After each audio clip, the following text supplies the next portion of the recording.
మన గురువు యాచకులుగా బతికినా యాచకుడుగా చచ్చిపోకుండా చక్రవర్తిగా చచ్చిపోనిది నేర్పాడు.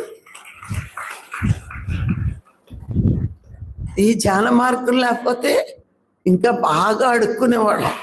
ఊర్లో వెంకటేశ్వర స్వామి గుడి ఉంటే తిరుపతి వెళ్ళి అడుక్కునేవాడు. ఇంకా పవర్ఫుల్ ఏదైనా ఉంటే అక్కడికి వెళ్ళిపోతాం.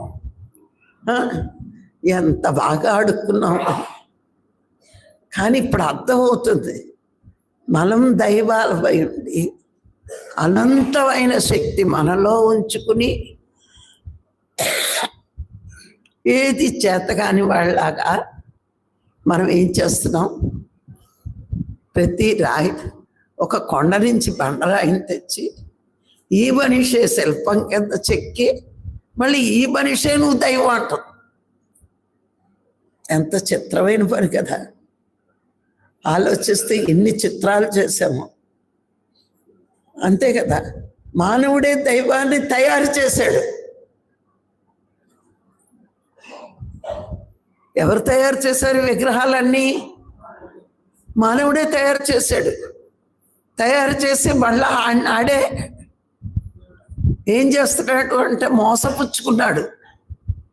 తనని తానే మోసపుచ్చుకున్నాడు. తనే బండరాయిని తెచ్చాడు, తనే చెక్కాడు, తన దైవం రూపం తీసుకొచ్చాడు. అన్నీ అక్కడి వరకు బాగానే ఉన్నాయి. ఈ విగ్రహం నాకేదో ఇస్తుంది అని తనను తాను మోసపుచ్చుకున్నాడు. మనని మనం మోసపుచ్చుకుంటున్నామని కూడా మనకు తెలియదు. గురువు వచ్చే వరకు ఇది లేదు, ఇది లేదు, ఇది లేదు, ఉన్నాయని యాక్షన్ చేసాం. బుర్ర లేదు, కళ్ళు లేవు, చెవులు లేవు. మనం చెక్కుకున్నదే. మనం ఆ దేవుణ్ణి తయారు చేసి మనం ఎలా ఆడుకుంటున్నామని ఎప్పుడైనా ఆలోచించామా?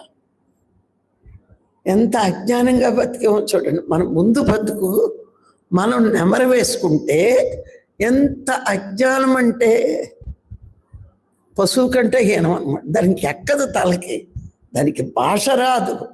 మనకి అన్నీ వచ్చినా అజ్ఞానంగా ఉండిపోయాం. అందుకే మన గురువు ఏం పుణ్యం చేసామో ఈయన వచ్చి నీ అజ్ఞానం ఇంత అలా ఉంది, బొమ్మను తయారు చేసి పెట్టుకుని దేవుడా దేవుడా దేవుడు ఇస్తున్నాడు. దేవుడించిన వాడే దేవుడు.